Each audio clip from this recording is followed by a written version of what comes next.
আসসালামু আলাইকুম প্রিয় বন্ধুরা। দেখেন জালাল আমার ভাই না আপাতত ঈদের সময় তো এখন মনে হয় যে গাড়িটা চালাইলে কিছু লাভবান হয়। ওই জন্য গাড়িটা মানুষ এদিকে এদিকে আসা যাওয়া করে বেড়ানি চেড়ানি যায়। হুম তো এই টাইমে ওই যে গাড়িটি আগে চালাই।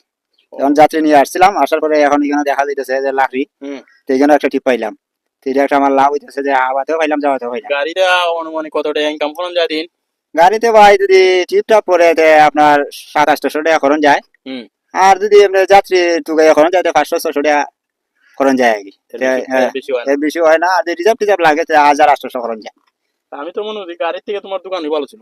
দোকান ভালো হইলো, এখন ঈদের সময় হইলে কিছু বেশি হইব দোকান থেকে। দোকানে তেমন না, এখন বেচা বিক্রি কম, মানুষ বেড়ানি চেড়ানি যায়, ঈদের মাংস মাংস খাওয়ার ব্যস্ত থাক। হুম তেমন করে যে এখন গাড়ির রুজি করি, আর দোকানদারিটা কর্ম নেই, দুই একটা দিন করে। পরে আলহামদুলিল্লাহ, খুব সুন্দর কথা বলছে জালাল। আসলে জালালের জন্য মন থেকে দোয়া রইলো।